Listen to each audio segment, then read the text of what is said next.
하나님의 크신 은혜와 평강이 이 영상을 통해 말씀을 듣는 모든 분들의 삶에 함께하기를 간절히 기도합니다. 오늘 우리는 신앙의 여정에서 가장 중요하면서도 때로는 가장 오해받기 쉬운 주제인 참된 예배에 대해 함께 깊이 묵상하고자 합니다. 이 귀한 말씀을 더 많은 형제자매님들과 나누기 원하신다면 좋아요와 구독을 통해 이 채널의 동역자가 되어주세요. 여러분의 작은 참여가 진리의 말씀을 널리 퍼뜨리는 귀한 도구가 될 것입니다. 주님의 이름으로 축복합니다.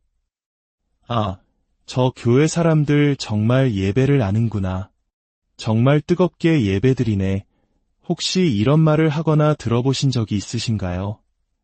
많은 그리스도인들이 예배라는 단어를 들었을 때 저마다 다른 그림을 떠올립니다. 어떤 이들은 주일 아침 화려한 조명 아래 울려 퍼지는 웅장한 음악과 함께 온몸으로 느끼는 벅찬 감정의 경험을 예배라고 생각합니다. 또 다른 이들은 힐송이나 베델 뮤직과 같은 유명 찬양팀의 음악 스타일 혹은 열정적인 찬양 집회의 모습을 떠올리기도 합니다. 우리는 종종 눈물을 흘리며 소리 높여 찬양하고 땀으로 온몸이 젖을 만큼 열정적으로 움직이는 모습을 보며 감탄합니다. 저것이야말로 정말 성령 충만한 예배야 라고 말하면서 말이죠. 하지만 그 뜨거운 감정과 열정적인 외침 속에 만약 진리가 빠져 있다면 어떻게 될까요? 거짓된 가르침 위에서 드려지는 예배는 그저 이교도의 의식을 흉내내는 공허한 몸짓에 불과할 수 있습니다. 만약 우리가 그들에게 다가가 진정한 예배란 무엇입니까? 혹은 하나님께서 찾으시는 참된 예배자는 어떤 사람입니까? 라고 묻는다면 과연 어떤 대답을 들을 수 있을까요? 아마도 대부분은 노래의 볼륨, 감정의 깊이, 찬양의 스타일과 같은 외적인 요소들을 중심으로 대답할 것입니다. 하지만 성경은 우리에게 전혀 다른 그림을 보여줍니다. 요한복음 4장 23절과 24절에서 예수님께서는 이렇게 말씀하셨습니다. 아버지께 참되게 예배하는 자들은 영과 진리로 예배할 때가 오나니 곧 이때라. 아버지께서는 자기에게 이렇게 예배하는 자들을 찾으시느니라. 하나님은 영이시니 예배하는 자가 영과 진리로 예배할지니라. 예수님께서 말씀하신 영과 진리. 우리가 예배를 생각할 때 이 두 가지를 가장 먼저 떠올리고 있습니까? 아니면 모두가 함께 뛰고 소리치며 열광하는 라이브 콘서트 같은 분위기를 먼저 생각하고 있습니까? 우리가 성령 충만한 예배라고 말할 때 그 기준은 성경적 진리에 있습니까? 아니면 단순히 우리가 느끼는 외적인 경험과 감정의 고조에 있습니까? 안타깝게도 오늘날 많은 주류 복음주의 교회 안에서조차 예배는 곧 음악과 동일시되고 있습니다. 이제 예배를 시작하겠습니다. 라는 말은 곧 찬양을 시작하겠습니다. 라는 말과 같은 의미로 쓰입니다. 하지만 분명히 짚고 넘어가야 합니다. 음악은 예배가 아닙니다. 음악은 음악이고 예배는 예배입니다.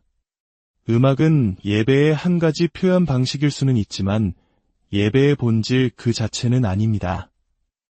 저 역시 한때는 예배란 주일 아침에 다 함께 모여 찬송가를 부르는 것이라고 생각했습니다.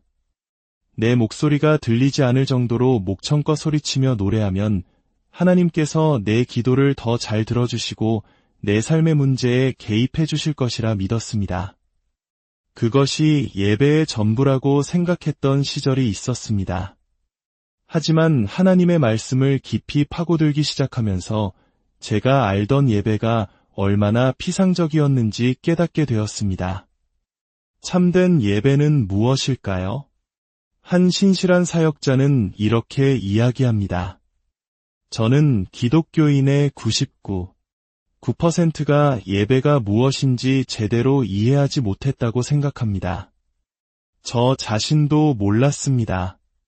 저는 그저 주일 아침에 노래를 부르는 것이 예배라고 생각했습니다. 하지만 아니었습니다. 저는 참된 예배란 아무도 모르게 은밀한 중에 하나님께 드리는 것임을 깨달았습니다. 나에게 가장 귀하고 값비싼 것을 드리는 것, 나를 부인하고 희생하는 것, 그것이 바로 예배였습니다. 그는 이렇게 예를 듭니다. 음란물을 보고 싶은 강한 유혹에 휩싸였을 때 그 욕망을 거부하고 자신을 부인하는 것, 그것이 바로 하나님께서 받으시는 예배입니다. 당신을 미워하는 사람을 마음으로 용서하고 사랑하기 위해 내면에서 고통스럽게 씨름하는 것, 아무도 알아주지 않지만 하나님의 말씀을 지키기 위해 몸부림치는 그 순간 하나님께서는 당신의 마음 중심을 보십니다. 그리고 아브라함에게 하셨던 것처럼 말씀하실 것입니다. 이제야 내가 나를 경외하는 주를 아노라. 주일 아침 교회에 나와 열정적으로 찬양을 부르면서도 삶의 다른 6일 동안 은밀한 죄를 끊어내지 못한다면 그것은 하나님을 기쁘시게 하는 예배가 될 수 없습니다. 그것은 하나님을 속이려는 행위이며 사탄에게 비웃음거리가 될 뿐입니다. 많은 대형 교회들은 예배의 분위기를 조성하는 데 많은 노력을 기울입니다. 음악이 시작되기 전까지는 성령님께서 그곳에 계시지 않는 것처럼 행동하기도 합니다. 음악을 통해 예배의 분위기를 띄우고 그 후에야 성령님을 초대합니다. 그들에게 예배는 철저히 음악과 연결되어 있습니다. 하지만 이것은 심각한 오해입니다. 더 심각한 문제는 거짓된 복음을 가르치는 곳에서 드려지는 예배입니다. 예를 들어 어떤 교회들은 부활절 초청장에 부활, 갈보리, 예수님의 보혈과 같은 복음의 핵심 단어들을 의도적으로 사용하지 않습니다. 그 이유가 무엇인지 아십니까? 불신자들이 그런 단어들을 들으면 소외감을 느끼거나 거부감을 가질 수 있기 때문이라고 합니다. 우리는 스스로에게 정직하게 물어야 합니다. 복음의 핵심을 희석시키고 사람들의 귀를 즐겁게 하는 메시지를 전하면서 어떻게 영과 진리로 참되신 하나님을 예배할 수 있겠습니까? 거짓에 빠져 진리가 없는 예배는 아무리 외적으로 뜨거워 보여도 결국 이교도의 의식을 모방하는 것에 지나지 않습니다. 목회자로서 가장 가슴 아픈 순간 중 하나는 성도들이 이런 말을 하며 교회를 떠날 때입니다. 목사님, 이 교회에서 말씀으로 정말 많은 성장을 했습니다. 하지만 예배에서 무언가 조금 더 채워지지 않는 아쉬움이 있어요. 그리고 그들은 영적인 양식인 진리의 말씀은 훨씬 부족하지만 매주 저 사람들은 정말 예배를 드릴 줄 아네 라고 감탄할 수 있는 감정적으로 더 자극적인 곳을 찾아 떠나갑니다. 여기에는 분명 무언가 잘못된 것이 있습니다. 오늘 우리는 이 문제를 해결하기 위해 에베소서 5장의 말씀을 함께 살펴보고자 합니다. 우리의 예배는 우리가 부르는 노래, 그 이상의 것입니다. 에베소서 5장 1절과 2절은 이렇게 시작합니다. 그러므로 사랑을 받는 자녀같이 너희는 하나님을 본받는 자가 되고 그리스도께서 너희를 사랑하신 것 같이 너희도 사랑 가운데서 행하라. 그는 우리를 위하여 자신을 버리사 향기로운 제물과 희생제물로 하나님께 드리셨느니라. 그리고 19절에는 우리가 잘 아는 구절이 나옵니다. 시와 찬송과 신령한 노래들로 서로 화답하며 너희의 마음으로 주께 노래하며 찬송하며. 우리는 종종 19절 말씀만 따로 떼어내어 예배가 곧 노래하는 것이라고 생각합니다. 하지만 문맥 전체를 살펴보아야 합니다. 사도 바울은 예배에 대해 이야기하기 전에 우리의 근본적인 정체성부터 이야기합니다. 바로 우리가 하나님의 사랑을 받는 자녀라는 사실입니다. 우리의 예배는 우리가 부르는 노래보다 훨씬 더 위대합니다. 왜냐하면 우리의 예배는 그리스도 안에서 우리가 하나님의 자녀로 입양되었다는 사실에 깊이 뿌리내리고 있기 때문입니다.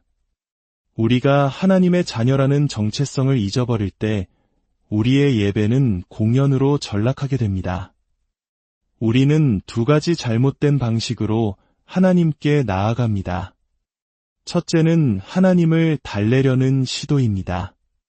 죄책감 때문에 혹은 하나님의 진노를 피하기 위해 무언가를 보여드림으로써 그분의 마음을 돌리려는 것입니다. 둘째는 하나님을 조종하려는 시도입니다. 마치 이방 종교인들처럼 내가 충분히 크게 소리치고 충분히 많은 눈물을 흘리고 충분히 열정적인 모습을 보이면 하나님께서 감동하셔서 내가 원하는 것을 들어주실 것이라고 믿는 것입니다. 하지만 성경이 말하는 예배는 하나님을 달래거나 조종하는 것이 아닙니다. 참된 예배는 교제입니다. 사랑하는 자녀가 사랑하는 아버지와 깊은 사귐을 나누는 것입니다. 우리는 더 이상 죄를 가리기 위해 무언가를 해야 하는 존재가 아닙니다.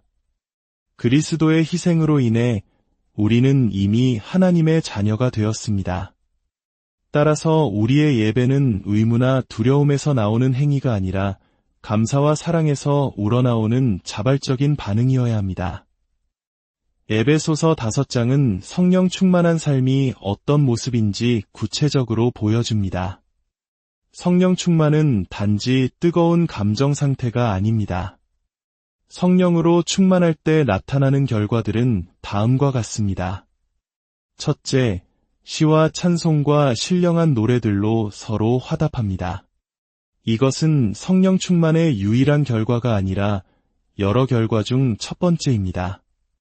둘째, 범사의 우리 주 예수 그리스도의 이름으로 항상 아버지 하나님께 감사합니다. 진정한 예배자는 어떤 상황 속에서도 감사를 잃지 않습니다. 셋째, 그리스도를 경외함으로 피차 복종합니다. 진정한 예배는 공동체 안에서 서로를 섬기고 낮아지는 모습으로 나타납니다. 보십시오. 예배는 주일 1시간의 노래로 끝나는 것이 아닙니다. 우리의 예배는 사랑 안에서 행하는 것이고 빛의 자녀들처럼 걷는 것이며 더러운 말 대신 감사하는 말을 하는 것입니다.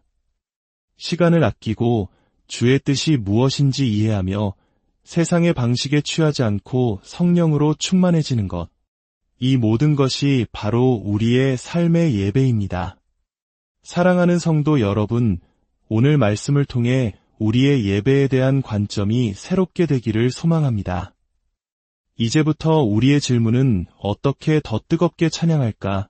가 아니라 어떻게 나의 삶 전체를 하나님께서 기뻐하시는 향기로운 제물로 드릴까? 가 되어야 합니다. 우리의 예배는 우리가 부르는 노래, 그 이상의 것입니다. 우리의 예배는 하나님의 사랑받는 자녀로서 살아가는 삶 그 자체입니다. 진리의 말씀 위에 굳게 서서 우리의 생각과 말과 행동 하나하나가 하나님께 영광 돌리는 거룩한 산제사가 되기를 원합니다. 주님의 크신 사랑과 은혜가 여러분의 삶의 모든 순간에 함께하며 여러분을 참된 예배자로 빚어가시기를 주님의 이름으로 축복하며 기도합니다.